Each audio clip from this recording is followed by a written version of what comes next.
André, pessoal. Esse silêncio para cá com os lugares. Olhar para frente, prestar atenção aqui.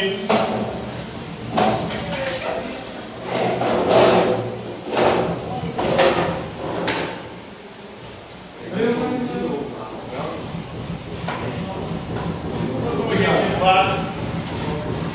Uma vez por mês nós temos as nossas narrações de mitos e lendas para que vocês possam conhecer as origens e significados das mais diversas questões mitológicas espalhadas ao redor do nosso planeta. Na última vez nós falamos de mitologia grega, talvez a mitologia mais famosa do planeta. Na mitologia grega nós temos uma obra chamada Odisseia, que narra as aventuras de Odisseu, ou Ulisses. Odisseu teria sido responsável por fazer o cavalo, quem teve a ideia de fazer o cavalo de Troia, que ajudou os gregos a vencer os troianos na guerra de Troia. Depois, findada a guerra de Troia, Odisseu tenta retornar para casa, onde sua esposa Penélope o aguarda junto com seu filho Telemo. Mas só que aí os deuses resolvem castigá-lo e fazem com que ele fique 20 anos tentando retornar para casa. E nesses 20 anos da tentativa de retorno, ele passa pelas mais diversas peripécias e aventuras. Ele chega, por exemplo, numa ilha onde os lotófagos dão um chá para ele e para os seus marinheiros, porque ele estava em navios tentando retornar para casa. E esse chá, o chá que causava amnésia, esquecimento. Nele não fez efeito, mas em seus marinheiros fez. E isso acabou retardando um pouco o retorno dele. Depois eles vão parar na ilha dos Ciclopes, que eram gigantes de um olho só, que devoravam os seres humanos. Um desses Ciclopes, o Polifemo, o aprisiona e aprisiona ele e os seus marinheiros numa caverna. E ele vai devorando um por um, até que o Odisseu, ou Ulisses, consegue uma artimanha e faz com que o Polifemo chape o melão, fique embriagado. E embriagado ele vai e consegue furar o olho de Polifemo. E ele tinha dito para o Polifemo que ele se chamava Ninguém. E aí o Polifemo começou a gritar para os outros ciclopes: ninguém está querendo me matar, ninguém está me matando.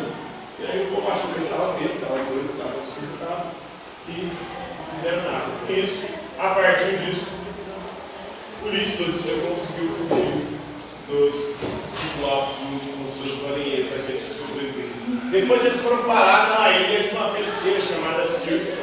Essa feiticeira transformou os marinheiros dele em porcos. E aí ele conseguiu uma poção de Hermes para que assim ficasse imune, fosse transformado em porco.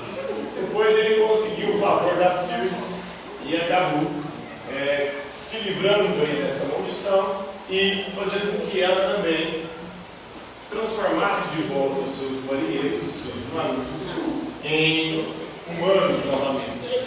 Essas são algumas das histórias. Eles estavam à mercê dos ventos. O Poseidon era pai de Polifemo, que era o ciclope pelo segundo. E o Poseidon, na guerra de Troia, ele estava do lado de Troia, contra Odisseu e os gregos. Por isso que ele vai fazer com que os ventos levem os navios de Odisseu para as mais diversas ilhas, menos para Ítaca, onde era a casa dele, né? Então ele estava em navios gregos.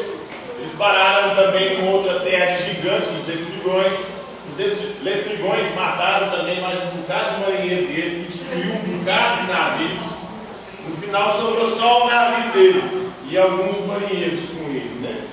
Ele passou por vários monstros, por vários obstáculos, como os Lestrigões, que eram gigantes. A magia de Circe, da bruxa, da feiticeira, transformou seus marinheiros em porcos. Polifemo, que era um gigante de olho só no meio da testa, né? Enfrentou também perigos do mar.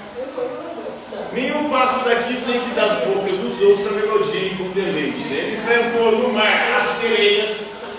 As sereias, que na mitologia grega não eram mulheres, metade peixe. As sereias eram metade água, metade mulheres. E elas imprimiam cantos que faziam com que os marinheiros se seduzissem e levassem os navios a bater contra as pedras e a afundar. ou os marinheiros pularem na água e morrerem afogados. Aí ele teve uma grande ideia para se livrar das sereias, pediu para que os marinheiros dele amarrassem no mastro. Assim ele poderia ver o caminho, mesmo e também guiar os marinheiros. E os marinheiros ele colocou cerco no ouvido para eles não escutarem o canto das sereias e se não suicidarem, jogarem os barcos contra as pedras. Depois ele passou por um redemoinho chamado Caribes, uma região onde teve que passar. Na verdade, essa região tinha de um lado um redemoinho e de outro tinha um monstro de 6 cabeças. Aí teve que escolher: vou passar por qual lado? Lá do redemoinho, que o redemoinho vai afundar o barco para morrer todo mundo, ou passar pelo monstro de Caribes, tinha 6 cabeças. Não sei se o monstro de Caribes ou se é o Sila, Agora me fugiu. O monstro de 6 cabeças vai devorar 6 dos meus marinheiros.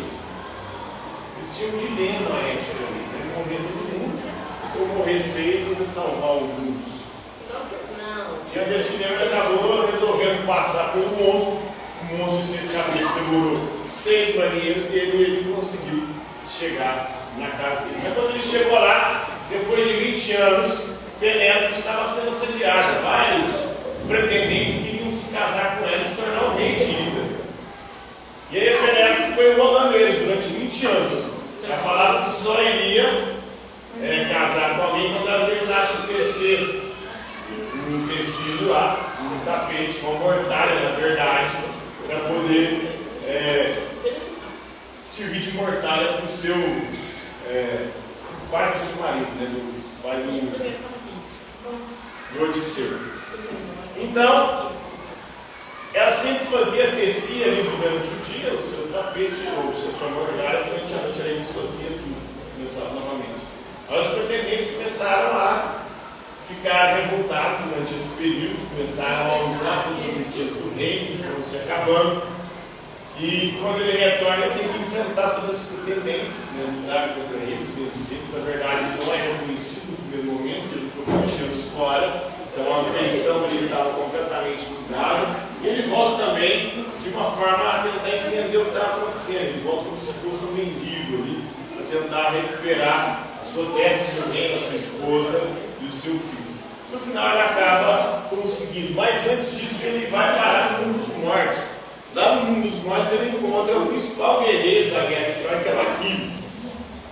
Aquiles, que era imortal, quando ele nasceu, a mãe dele molhou ele nas águas da imortalidade, mas só que se não foi no calcanhar. E aí o calcanhar era um ponto fraco dele, era a parte do corpo dele que não era imortal. E aí na guerra de Troia, o Aquiles tomou uma flechada no calcanhar e morre. Antes de ir para a guerra, ele se viu diante de um dilema.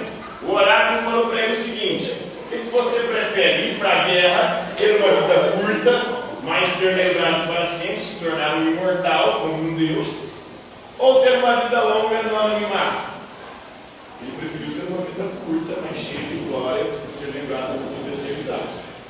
Ele foi para a guerra e morre na guerra.